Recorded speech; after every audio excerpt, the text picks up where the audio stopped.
ahí estoy grabando. Y ya voy a empezar a admitir a todo el mundo, para que sepa.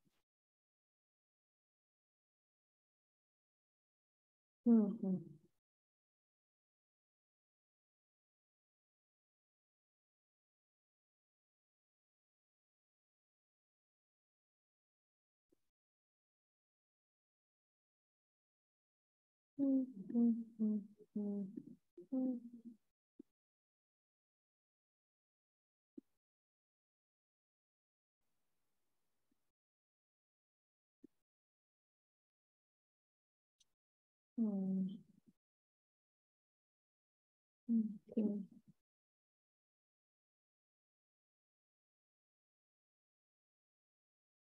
Got it?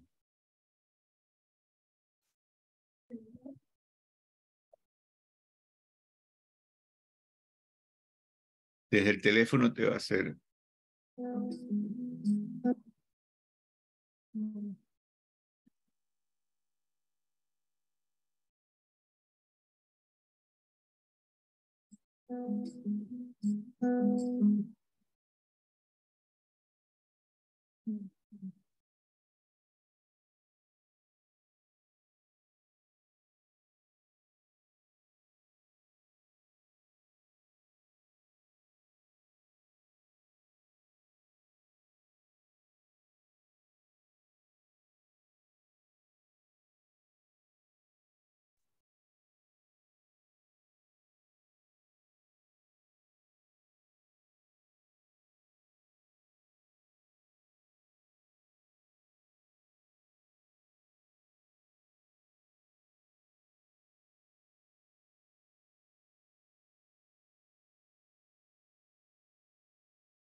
We've it together.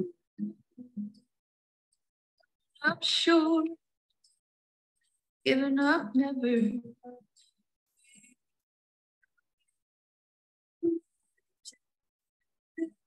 Come along. Come along.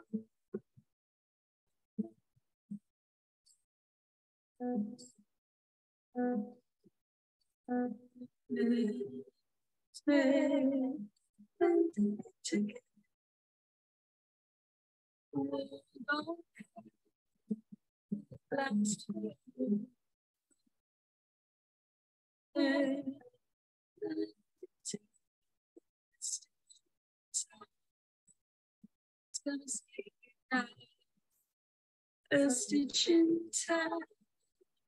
It's gonna save that.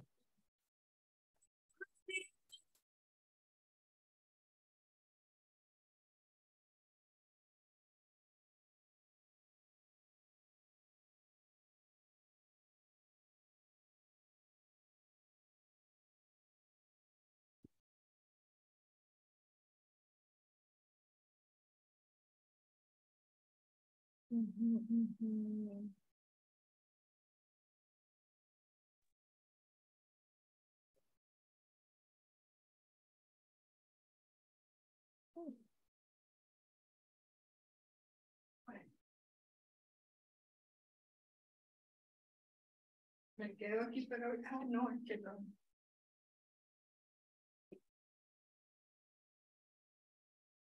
No voy a poder porque tú estás.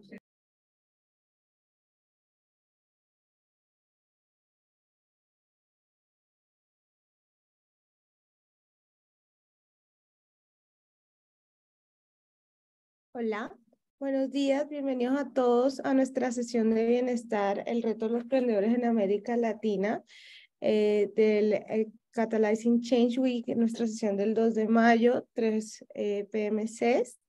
Hoy contaremos con los siguientes panelistas: Ivana Cisnero, Mireya Vargas, Celina de Sola, y nuestro moderador será Salomón Raidán. Es un gusto para nosotros contar con ustedes.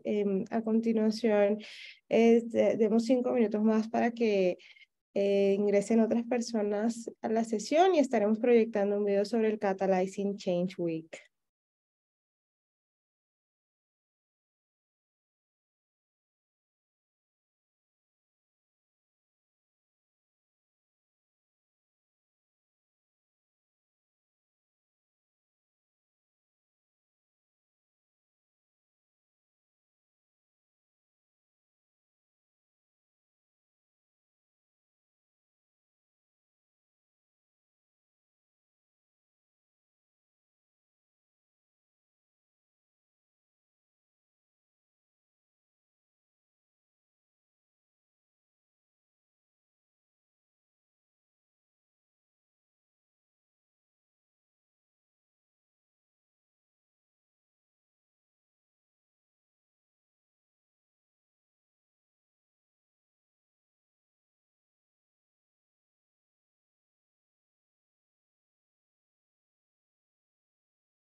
Bueno, aquí estamos con algunos problemitas técnicos, ¿o no? Estamos esperando un poquito que entre más personas. O ya vamos con el video. Vamos con el video, tenemos 7 minutos ya.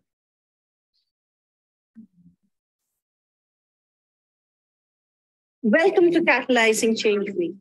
This year's Catalyzing Change Week is about solutions from the front lines by social innovators. In 2022, Catalyst 2030 concentrated its efforts on bringing proximate leaders and frontline solutions to the forefront.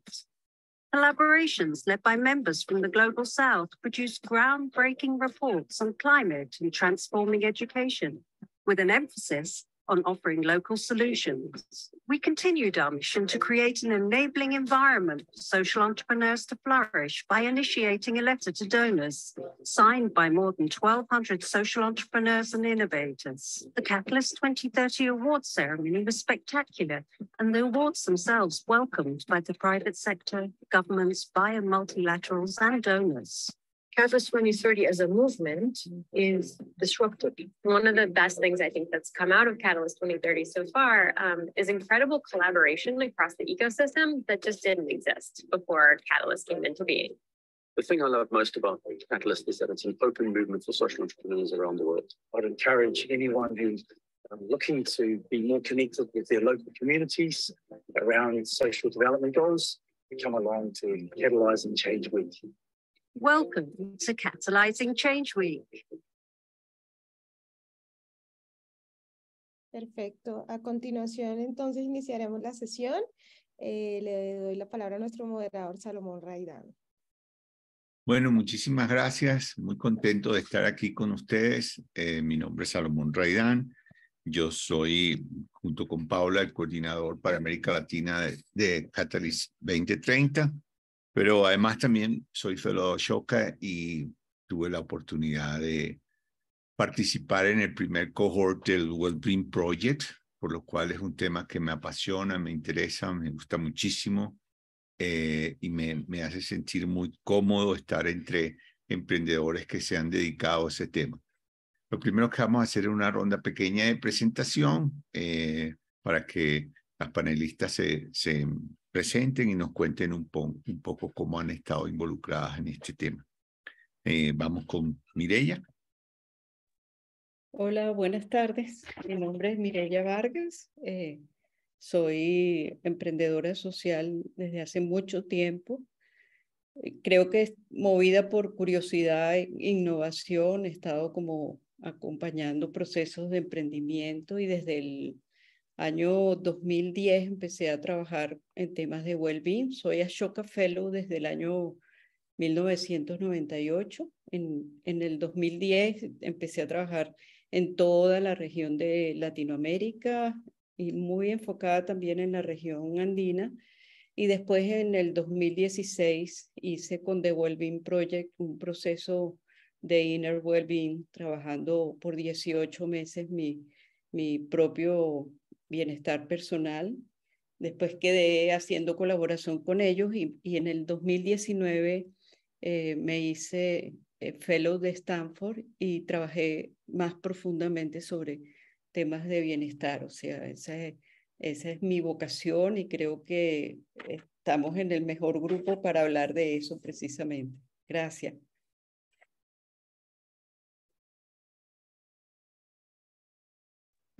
Bueno, Silvana.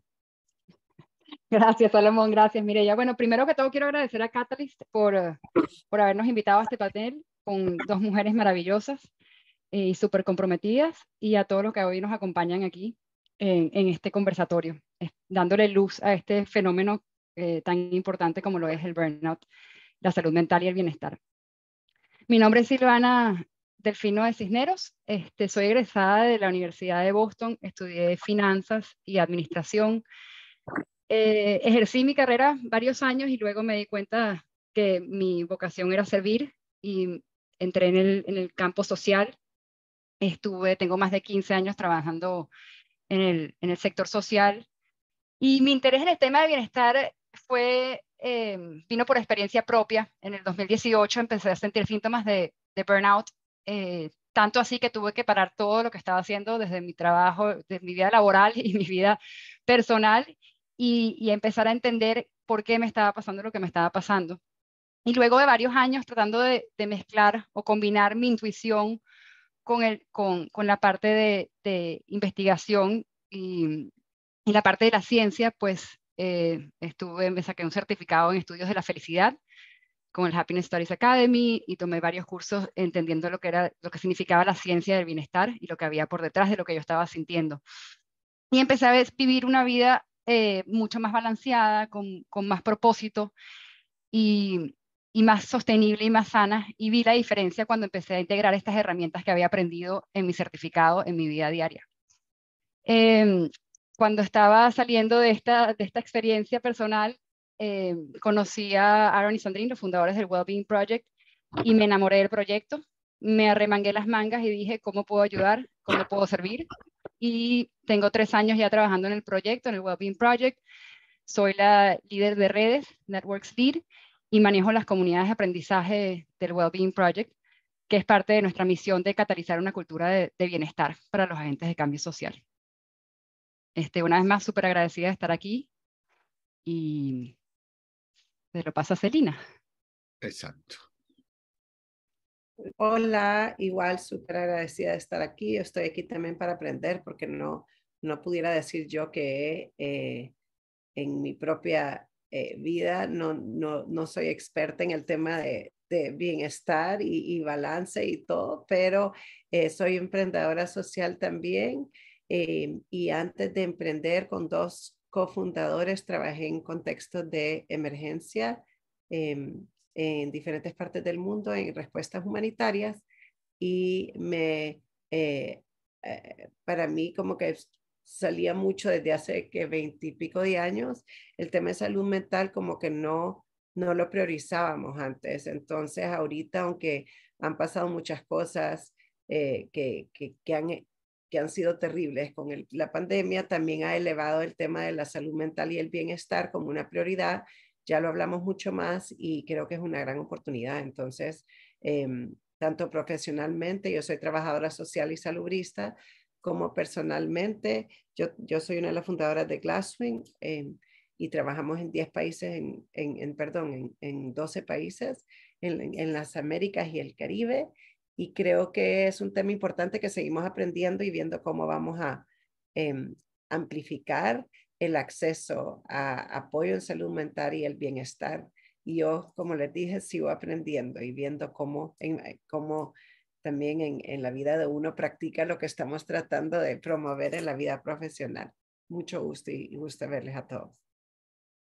Bueno, muchísimas gracias a las tres por estar allí y darnos un poco de información sobre lo que han venido haciendo. La pregunta que uno se hace como emprendedor social normalmente tiene que ver con ¿cuándo me ocupo de mí?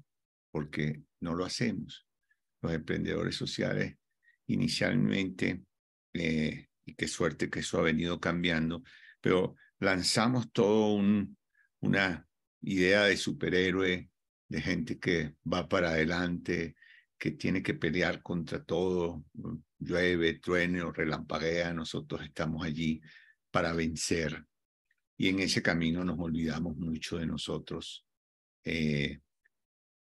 Cuando el proyecto de Wellbeing arrancó, en mi caso muy particular, yo había salido de Venezuela y había llegado a Colombia. Fue en esa primera semana. Y ese proyecto me hizo pensar mucho en cuán poca atención estaba poniendo a mis propios problemas. ¿Cómo ven ustedes eso? ¿Cuánto ocurre de eso? ¿Cuánto les ocurrió de eso en su propia vida? El orden que quieran.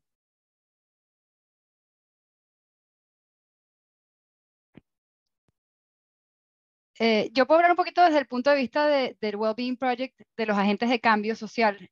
Nuestro enfoque en el Wellbeing Project son los agentes de cambio social. Y lo que hemos visto, además de que hay una crisis mundial de salud mental y de bienestar a nivel de la población general, desde el Wellbeing Project lo que hemos visto es que los agentes de cambio social son mucho más afectados, como dice Salomón. Hemos probado, a través de la investigación nos hemos dado cuenta que más de la mitad de los emprendedores sociales sufren de síntomas de depresión, ansiedad, burnout. El 75% usan drogas y alcohol o recurren a las drogas director para desestresarse y lidiar con los problemas del día a día. El 70% de estos emprendedores expresan una necesidad de apoyo, se sienten solos, como decía Salomón. Los agentes de cambio social están en la vanguardia de la solución de los problemas más complejos. O sea, se sienten que están siempre luchando contra el status quo, tratando de cambiar el sistema, viendo desafíos muy grandes. Entonces, eso es una carga emocional muy grande para estas personas. Además, el sector sufre de una escasez crónica, no solamente en términos de recursos financieros, sino también recursos humanos, ¿sabes? Nunca es suficiente. Nunca es suficiente porque los problemas son muy grandes, muy complejos, igual que los desafíos. Y nos sentimos solos. Cuando uno está remando en contra de la marea, pues uno se siente muy solo.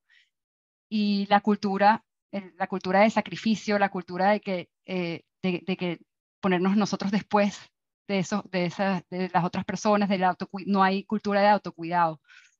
Entonces esto lo hace muy difícil, por eso las tasas son mucho más alarmantes que la población en general.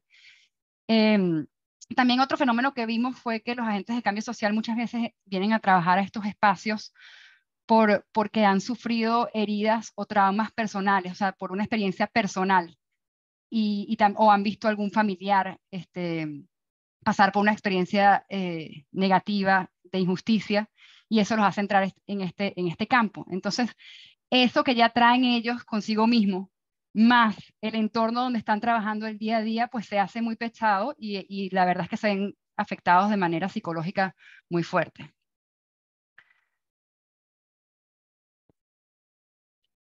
Yo agregaría también cómo la misma situación de la región impacta muy negativamente sobre nuestro propio trabajo, pues, o sea, yo creo que todos hemos pasado por lo que significa trabajar ayudando a otros y en ese ayudar a otros nos olvidamos de nosotros mismos, ¿no?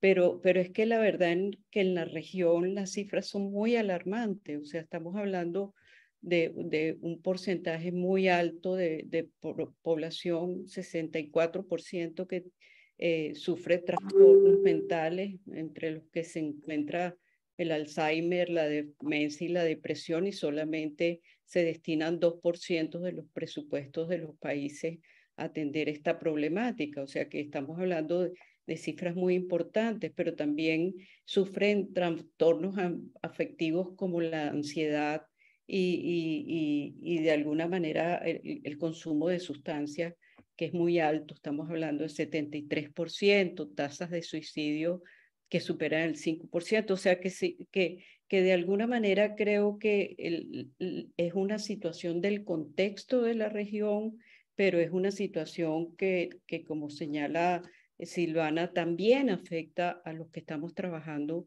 en el sector de ayudar a otros, pues, y creo que con el agravante de que muchas veces nos olvidamos de nosotros mismos. Endeavor acaba de publicar una investigación en México donde habla de ansiedad, fatiga y depresión como ocurriendo en el 50% del sector emprendedor de alto impacto. O sea que estamos hablando de cifras muy importantes.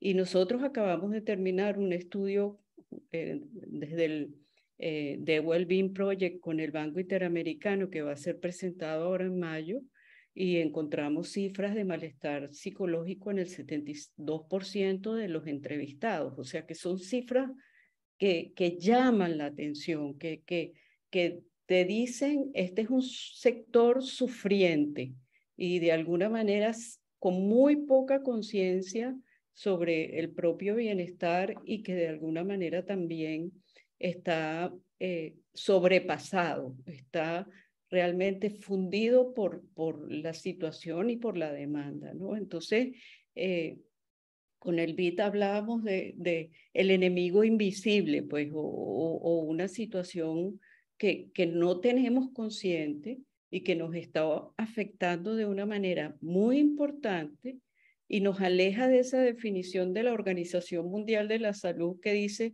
que el bienestar es un estado en el que una persona puede realizar sus habilidades y hacer todo lo posible con ellas para hacerle frente a lo que pueden perjudicar su salud mental. Entonces, efectivamente yo creo que la situación es crítica y en el buen sentido de la palabra, y no solo porque el COVID-19 puso sobre la mesa esa realidad, sino porque efectivamente encontramos que cada vez más estas situaciones agravan la posibilidad de seguir haciendo trabajo desde el sector social, ¿no?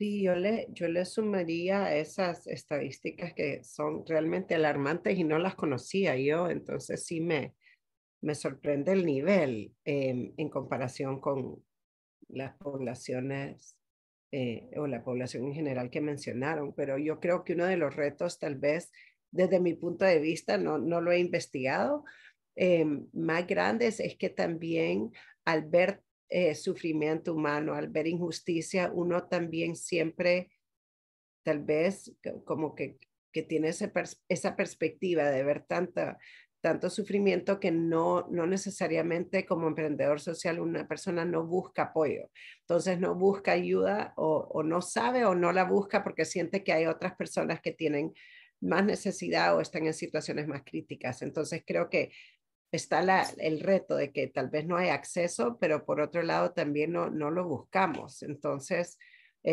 justo estábamos hablando antes y yo les decía a Silvana, Mireya, y pues que ahorita que justo antes de empezar, que yo nunca he ido al Wellbeing Project, por ejemplo, o de mi equipo no hemos ido. Entonces, creo que eso es algo que tenemos que trabajar, o sea, no solo el reconocimiento que si uno se desgasta, está cansado y eso influye en nuestra capacidad de hacer nuestro trabajo de la mejor manera, pero que hay que buscar y pedir esa ayuda o tomar un momento, tomar un descanso. Entonces creo que también hay que tomar la responsabilidad también de decir, bueno, en qué momento uno pausa para invertir invertir en el tiempo y invertir en uno mismo, entendiendo que eso va a resultar en un mayor rendimiento. Porque si lo hacemos en el trabajo, yo siempre digo, o sea, si eso es lo que promovemos en nuestras organizaciones, ¿cómo no hacerlo a lo interno? Pues entonces creo que eso es algo bien importante. Sí. Perdón, el Pues, comentario de Maite, así que en algún punto ponemos, ajá, en el chat. A competir el dolor. Ahorita, fíjate, una de las cosas que a mí más me sorprendió de participar en el proyecto inicialmente fue que en realidad no teníamos idea de lo que estábamos sufriendo, ni idea. Llegamos en ese primer grupo, fuimos 20, al final solo quedamos 19, pero lo sorprendente es que yo, en mi caso muy particular, no tenía idea del dolor y el sufrimiento que había significado para mí tener que dejar mi país. No lo había visto.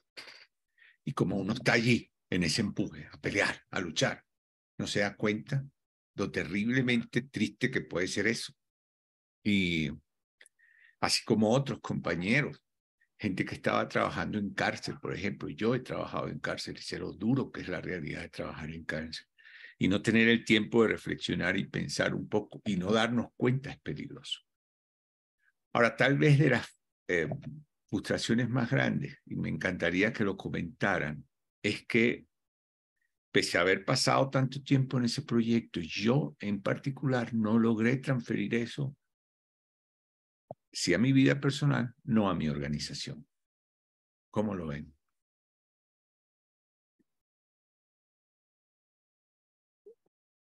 Mire, ¿comentas tú? Sí, sí, un poco pensando, porque bueno, mi trabajo ha sido trabajar con este tema de well-being o bienestar personal y de hecho actualmente estoy replicando un poco el modelo de inner well-being con emprendedores de alto impacto, emprendedores sociales aquí en España y Portugal, ¿no? Y eso que tú dices es como bien importante porque yo diría que más allá de una intencionalidad es que transformándose uno, eso empieza a generar transformaciones en nosotros y tú de alguna manera te das cuenta que empiezan a ocurrir cambios en tus propios ecosistemas, tu familia, tus trabajadores, porque de alguna manera la transformación tuya inevitablemente impacta a los otros y eso lo veo también en este trabajo y en el trabajo que hice durante muchos años en la región andina con emprendedores sociales de Ashoka y después en América Latina, que uno habla de bienestar organizacional como separado de la propia dinámica del emprendedor social, pero la verdad es que tu vida es la organización y cambiando tú de alguna manera transformas a la organización y creo que ese es un poco el tema de cómo uno va haciendo conciencia de su propio bienestar y cómo empiezas a generar dinámicas y mecanismos que sirven a la organización y a tus entornos familiares más cercanos o tus relacionados y tus amigos o cualquiera que me pase de tus ¿no?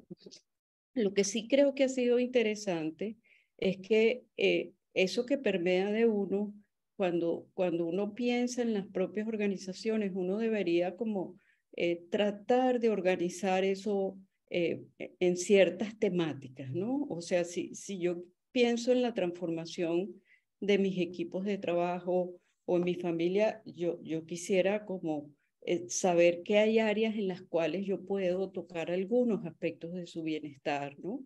Entonces, me imagino aspectos que tienen que ver con la salud física o aspectos que tienen que ver con el bienestar emocional y la salud mental o aspectos que tienen que ver con ese sentido de sí mismo o con la seguridad financiera, que es un tema complejísimo en el tema de bienestar y que difícilmente lo metemos en la lista de áreas a trabajar sobre temas de bienestar, pero que está allí y que es crucial.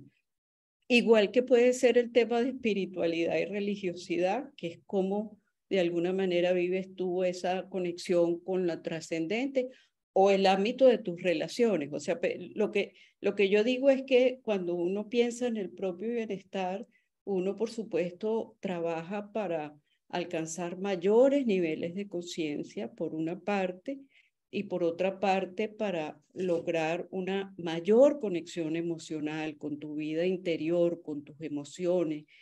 Pero eso toca también tantos aspectos de la vida que yo creo que al final de lo que se trata es de que uno vaya entendiendo cómo esas áreas del propio bienestar tienen implicaciones y que empieces como a pensar en ellas también, no solo desde la conciencia de mi propio bienestar, sino de todo lo que constituye esas áreas y esas dimensiones del bienestar, ¿no?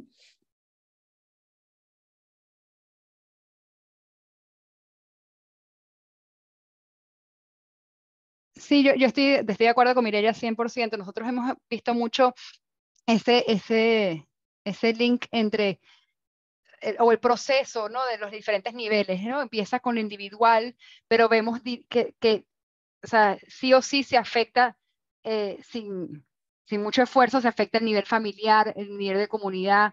O sea, sí hay ese efecto dominó. ¿Qué tanto hay? Bueno, eso depende de cada organización y de la flexibilidad, tamaño. O sea, hay muchos componentes en esa ecuación, ¿no? Pero sí hemos visto esos diferentes niveles, cómo son afectados. Sí pensamos que empieza definitivamente como dice Mireya, desde el individuo, ¿no? Que vas cambiando y eso se va reflejando en tu trabajo, en el día a día y en las personas con las cuales conectas en tu día a día. Nosotros también vemos, nos hemos dado cuenta que sí es importante a nivel organizacional de tomar en cuenta varios agentes dentro de la organización. O sea, una sola persona no puede traer el cambio. Tiene que haber varias personas, tienen que haber varias personas en diferentes niveles también. El rol del liderazgo obviamente es un rol muy importante cuando estamos viendo el cambio dentro de una organización y profundizando el tema de bienestar, pero también tiene que haber ese cambio individual y ese trabajo individual. Por ejemplo, en un estudio que hicimos, esto es de los profesores en las escuelas, pero es importante, o sea, los resultados me parece que son importantes que se pueden extrapolar a otras áreas, es que si los profesores no hacen el trabajo individual y no pasan ellos por el proceso de autoconocimiento y de incorporar herramientas en el día a día, el nivel individual, pues ese conocimiento y eso que están aprendiendo no se transfiere a los estudiantes. O sea, entonces hay que hacer el trabajo individual, hay que tomarse el tiempo, es un proceso largo, complicado, a veces difícil, como decía Salomón, pero hay que hacerlo. O sea, de verdad que es impresionante los resultados que uno ve. O sea, sí nos hemos dado cuenta que cuando la persona está bien consigo misma, pues es mucho más, la productividad sube, la creatividad, la capacidad de innovar se ve crece mucho y bueno, eso es lo que hemos estado viendo en los últimos 12 años con el Wellbeing Project, sin duda. Sí, y yo creo que también una de las cosas, yo de acuerdo con ambas y también con Salomón, yo creo que una de las cosas que hemos visto que es súper importante es el tema de tener como herramientas prácticas, porque a veces uno se abruma con, bueno, ¿por dónde comienzo? O tal vez la meditación y el mindfulness como que no es fácil para mí o para otra persona. Entonces, tanto pues dar diferentes ejemplos de cómo uno se puede, que sea algo con lo cual yo me puedo relacionar. O sea, por ejemplo, estar con la naturaleza y veo la foto de Maribel con su mascota. O sea, ¿qué es lo que a uno lo hace feliz? Y entender que a veces es así de simple comenzar, que es lo que a mí me hace sentir bien, estar con amigos, estar sola, estar afuera en la naturaleza, jugar, bailar, jugar deporte. Entonces, empezar con herramientas y también con comportamientos en el trabajo. Por ejemplo, yo revisaba cosas sencillas, yo revisaba los correos cuando uno se levanta en la noche para ir al baño o algo. Entonces, en vez de responder a esa hora, programar el envío, y si uno quiere responder, pues que no le llegue a la persona hasta el día después. Entonces, yo creo que practicarlo también para quienes nos rodean, sea mi hijo o mi esposo o colegas, creo que es importante. Y sí creo que hay como herramientas prácticas que nos pueden ayudar a hacer eso y empezar a ponerlo en práctica. Uno también ayuda a que no le lleguen a otras personas correos a medianoche y sientan que tienen que contestar en ese momento y que uno vaya perpetuando el nivel de estrés y de sentido de urgencia que ya tenemos por el mismo trabajo que estamos haciendo.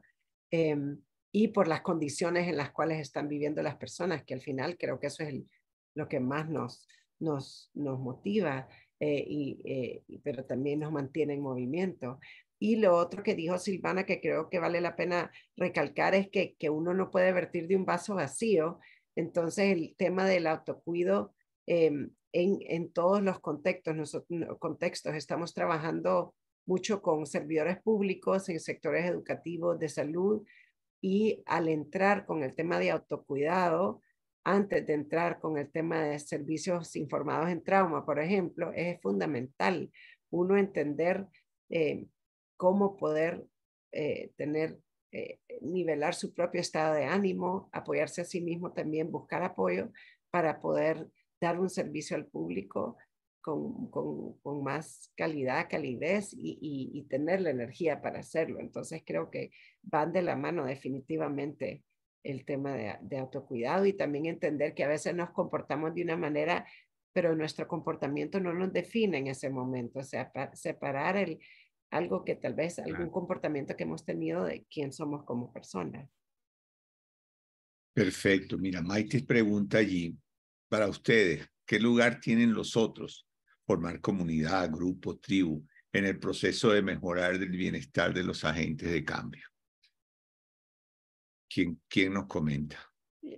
A mí me parece que para América Latina y el Caribe eso es fundamental. Y yo incluso hasta me atrevería a hablar de las comunidades de habla hispana, pues pero el relacionamiento y la conectividad social es crítico para la región. Y creo que eso tiene sentido visto a la luz de que el bienestar individual está puesto siempre en función del otro y de alguna manera lograr ese proceso de bienestar implica el bienestar con el otro. Eso es muy particular porque me ha tocado como explorar esto y una de las cosas que tomo de referencia son dos. Uno, cuando estuve en The Wellbeing Project, el grupo nuestro era muy variado y la referencia al bienestar individual y al bienestar del grupo era siempre un tema cultural. Entonces yo creo que es importantísimo considerarlo. Pero también estuve en Stanford haciendo un programa muy particular sobre bienestar para personas mayores de 50 años. Y culturalmente la sociedad anglosajona tiene esa tendencia a individualizar, ¿no? Entonces siempre la referencia mía como latinoamericana sentía como ese vacío, ¿no? Ese gap entre mi propia experiencia y la de mis compañeros de Stanford. Y yo sí creo que ese es un tema fundamental. Cuando hablamos de bienestar personal, incluimos el bienestar con el otro porque es como la referencia a lo colectivo, comunitario, como más ancestral nuestro y que creo que es un elemento que hay que considerar cuando por supuesto definamos algunas acciones o hasta cuando trabajamos en nuestro propio bienestar, ¿no?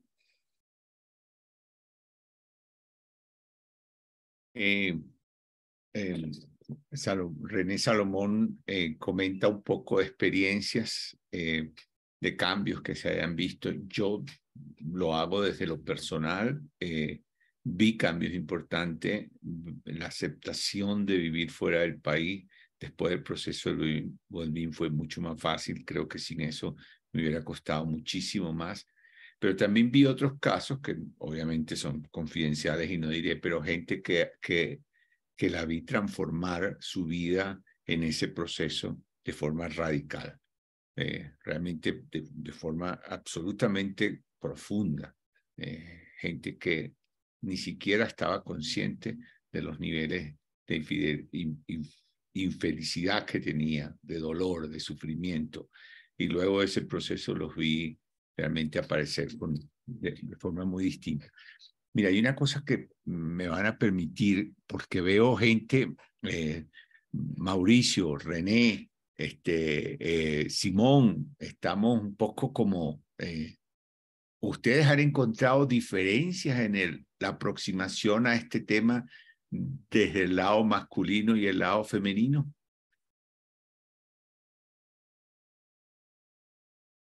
Celina, ¿cómo lo ves tú? ¿Es distinto? ¿Tenemos una aproximación distinta?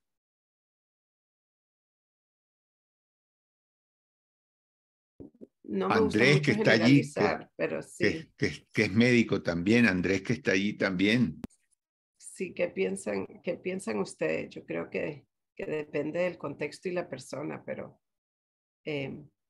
por lo menos en el trabajo nosotros hemos visto que con hombres que hemos trabajado, en particular, por ejemplo, hemos trabajado con policías, el tema de salud mental en contextos de prevención de violencia, y a veces tarda más empezar a hablar sobre su propio bienestar o falta de, pero ya cuando uno se siente seguro, creo que el tema de espacio seguro y de sentirse seguro es clave para poder participar en un proceso. Yo creo que eso nos hace falta un montón, también crear esos espacios donde uno se sienta cómodo y con confianza de poder compartir.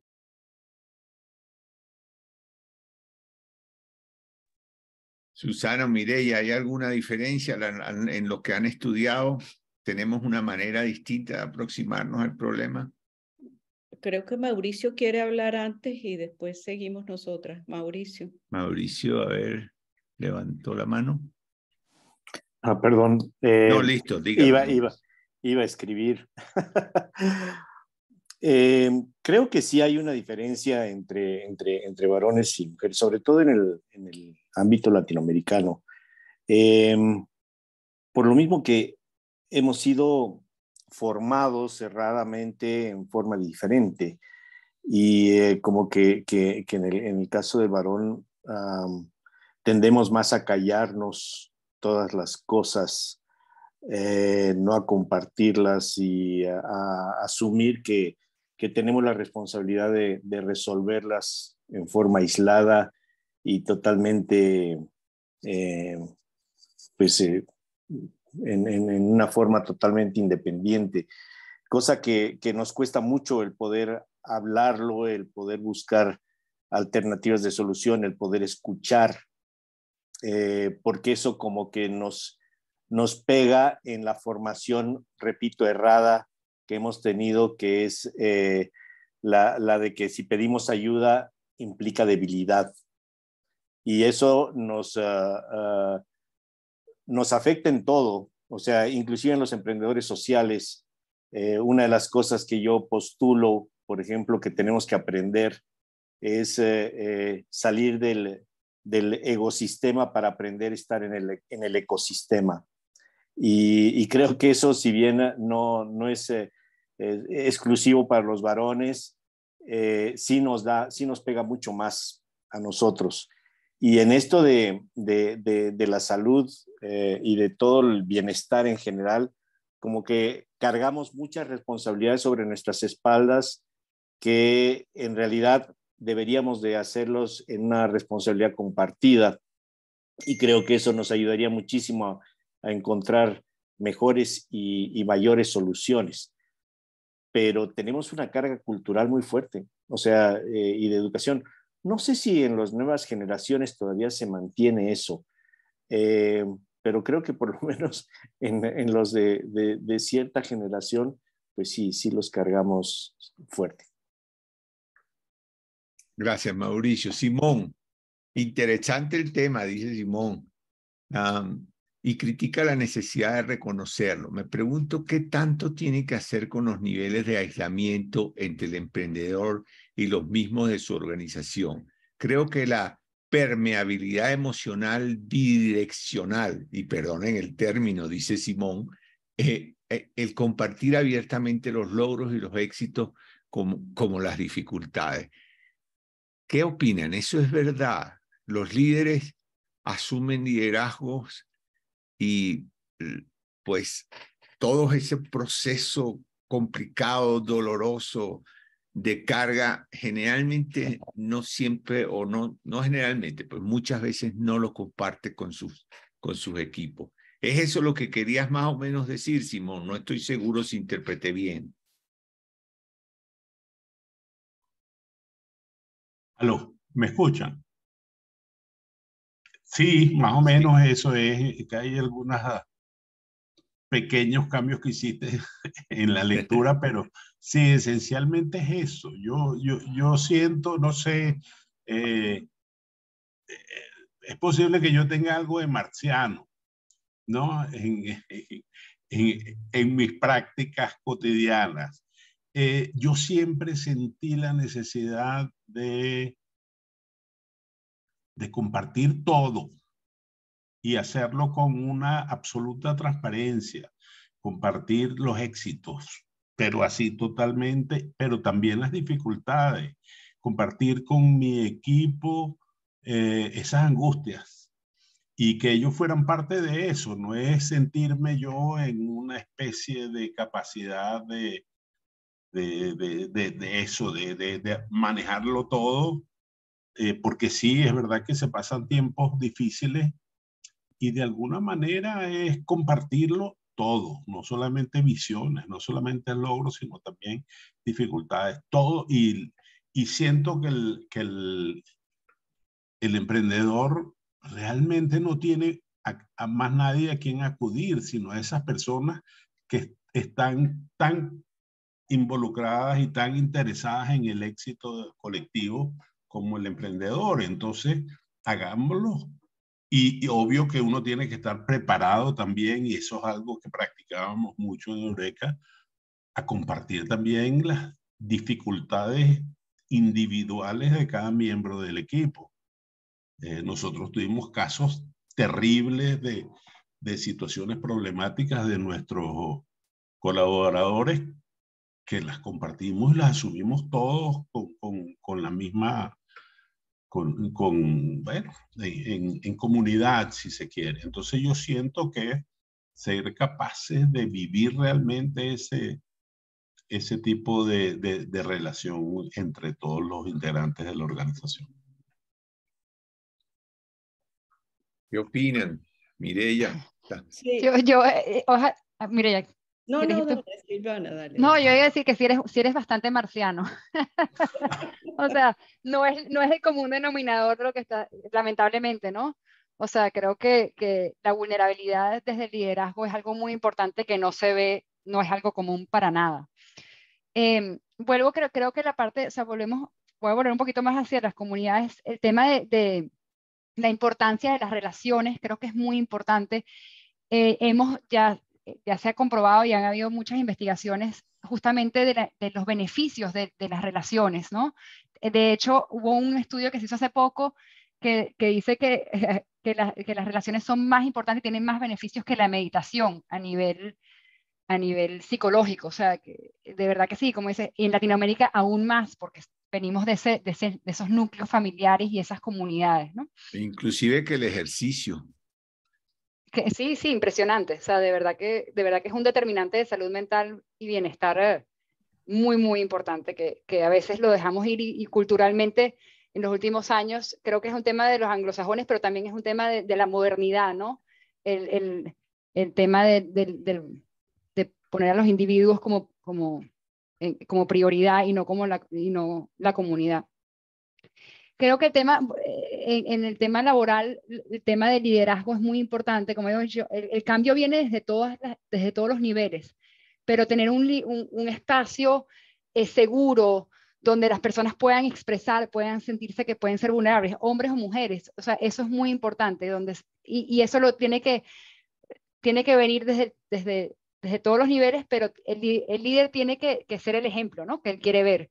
Y de verdad, si tú tienes, por ejemplo, un jefe que dice, bueno, El viernes no se trabaja, pero te manda 15 emails el viernes, entonces no estamos siendo coherentes con lo que estamos diciendo. Entonces creo que hay que practicar lo que decimos un poco en el tema de liderazgo. Creo que es muy importante. Sí.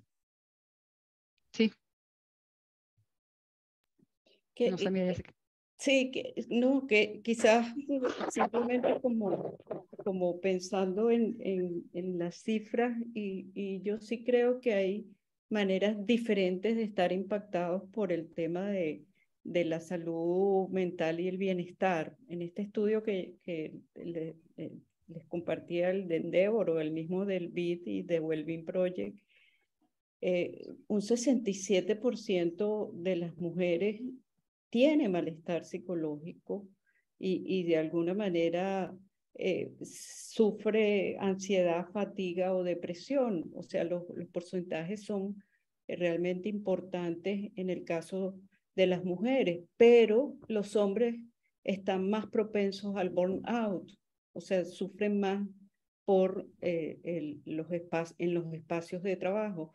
Entonces yo sí creo que hay que considerar estos elementos de género, de edad, de sexo. Los jóvenes, por ejemplo, tienen mayor propensión al suicidio, pero también tienen cifras de ansiedad muy altas en América Latina. Sufren alrededor del 73% de poblaciones entre 15 y 25, cifras de ansiedad realmente que llaman la atención. Entonces yo sí creo que esas son cosas que hay que tener como con mayor claridad para poder abordarla. Y pensando en el tema de cuánto tú transmites, ojalá todos hubiéramos sido como tú, Simón, pero yo recuerdo que mostrar mis vulnerabilidades muchas veces dentro de mi organización, donde yo más bien estaba preocupada porque ellos estuvieran bien, era como ir contra natura en ese momento de mi vida. Yo creo que ahora hay un cambio de mentalidad y mostrar las vulnerabilidades es una cualidad del buen líder, ¿no? Entonces, los tiempos van cambiando y yo creo que eso es importantísimo y por eso nos toca presenciar esos cambios y potenciarlos, ¿no? No sé, Celina, ¿qué dices tú?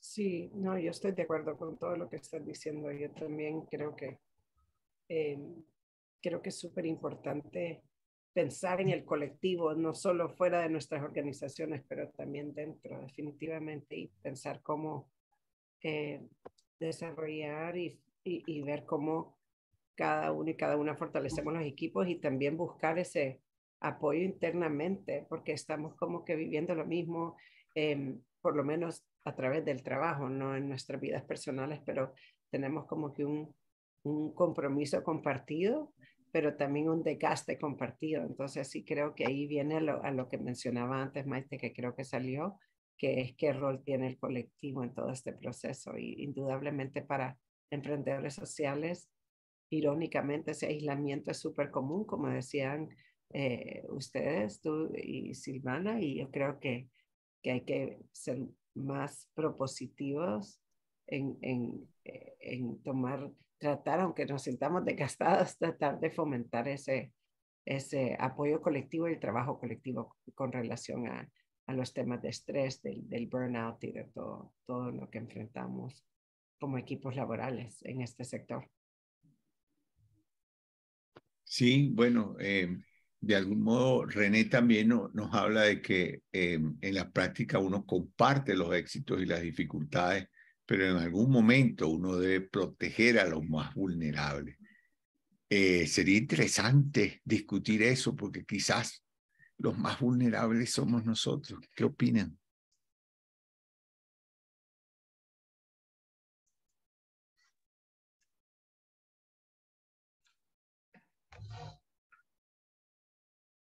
¿Qué opinan? Así, muchas veces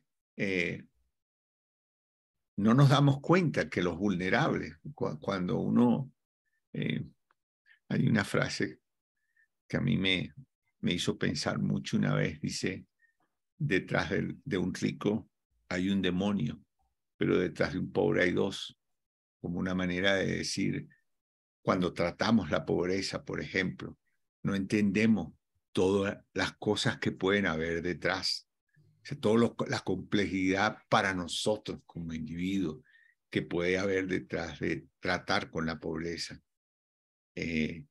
Y pues no sé, uno en ese espacio no siempre se encuentra, no siempre se tiene claridad qué es lo que hace uno allí.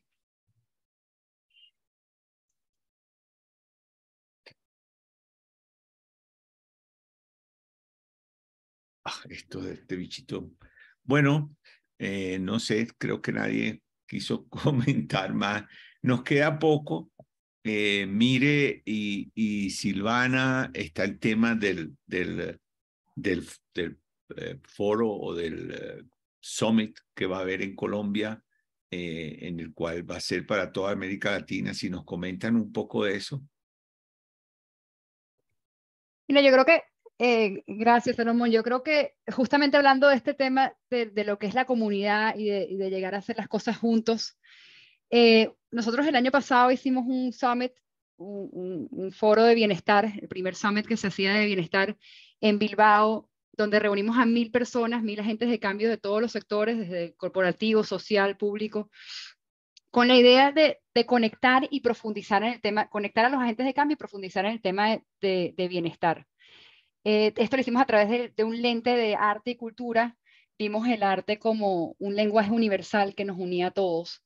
Y fue un evento maravilloso de 3 días, donde se logró eso, conectar esa comunidad que estaba. Y lo que nos dimos cuenta, o una de las cosas más importantes que aprendimos, o que comprobamos, es que existe esta comunidad global que está lista para organizarse, está lista, ya hubo ese cambio de conciencia un poco, hubo un despertar, y hay esa necesidad de conectar y organizarse. Y una de las cosas que salieron fue, muchos de los participantes expresaron el deseo de llevar esto a sus regiones. Una de las primeras que se va a hacer, uno de los primeros que estamos llamando Regional Summits o foros regionales de bienestar, es en Colombia, se va a hacer en Bogotá en septiembre, del 13 al 16 de septiembre este año. Y bueno, habrán charlas, workshops, experiencias, eventos de música y arte. Va a ser un evento espectacular. Y Mireya, no sé si quieres agregar un poquito más sobre el evento en específico. Sí, yo creo que lo que al final queremos poner sobre la mesa es esa conciencia sobre el propio bienestar y sobre la necesidad de hablar y trabajar por el propio bienestar y el de los relacionados, ¿no? Y hemos pensado como una agenda que se va tejiendo entre expresiones artísticas propias de la región y las temáticas que están girando también alrededor de América Latina y el Caribe. Entonces vamos, por ejemplo, a trabajar un área que tiene que ver con bienestar y salud mental, dónde estamos en la región, cuáles son las cifras, qué sabemos sobre eso en América Latina, y estamos iniciando un estudio que vamos a presentar sobre esta situación de salud mental y bienestar, que les haremos llegar para que ustedes lo multipliquen, porque queremos hacerlo específicamente enfocado en emprendedores sociales de la región, ¿no? También, bueno, estilos de vida y prácticas de bienestar. ¿Qué hace la gente para cuidar su propio bienestar? ¿Qué hace en términos de su salud física, de su alimentación, del cuidado del sueño, de los hábitos de tabaco y bebidas alcohólicas, etcétera, ¿no?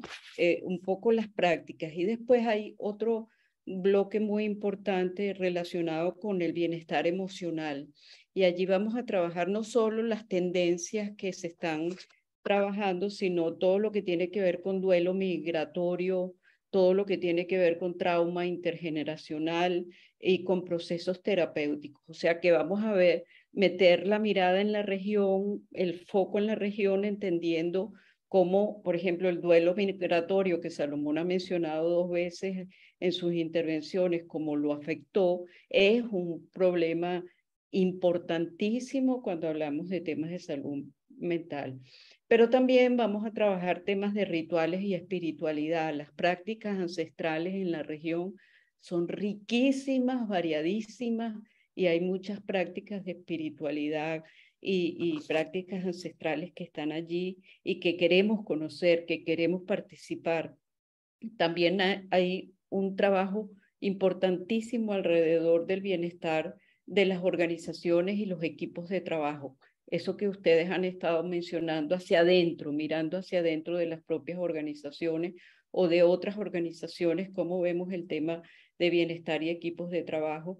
Y por último, vamos a trabajar un poco el tema del bienestar y el planeta, ¿no? Y en ese sentido, en la región hay cifras interesantísimas sobre ansiedad ambiental, por ejemplo, todo lo que supone los cambios climáticos, todo lo que, la influencia que tiene, por ejemplo, los cambios, temas de inundaciones o los temas del calentamiento o cosas que están afectando a la región, o por ejemplo el tema de la Amazonía, que es el pulmón del mundo y que está tan afectada recientemente. Y vemos cómo hay una ansiedad ambiental ocurriendo. Entonces, todos estos temas además van a estar cruzados por expresiones artísticas y culturales, yo diría que de primer nivel, y queremos que sea algo de la región para la región, y en ese sentido todo el esfuerzo está puesto en ver nuestras propias capacidades para poder disfrutar y pensar sobre estos temas de bienestar psicológico y salud mental en un evento que estamos seguros que ustedes van a disfrutar también. Así es que están todos invitados.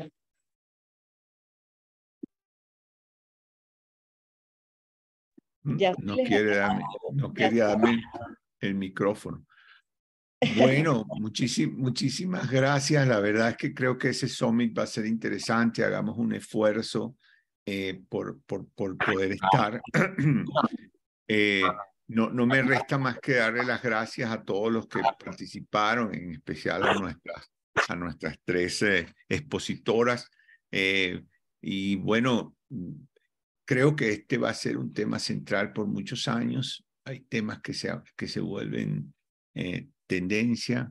Este es un tema que se va a convertir en una tendencia importante. E insisto, creo que tiene que ver con el hecho de que los emprendedores sociales vamos a ser mucho más productivos si entendemos que debemos desarrollar prácticas que nos ayuden a estar mejor con nosotros mismos. Muchísimas gracias a todos los participantes. Bueno, encantado. Va a estar colocado, esto fue grabado y va a estar colocado disponible, creo que en YouTube, Paula, si no recuerdo mal. Sí, después del Catalyzing Change Week. Bueno, perfecto. Muchísimas gracias. Y a las 10 tenemos otra sesión de América Latina. Bueno, a las 10 digo yo Colombia, no sé. A las 11 de Colombia tenemos una sesión que se llama Colaboraciones que Salvan Vidas. Entonces los esperamos a todos también. Y muchas gracias. Muchas gracias. Chao, abrazos. Muchas gracias. Adiós. Chao, gracias.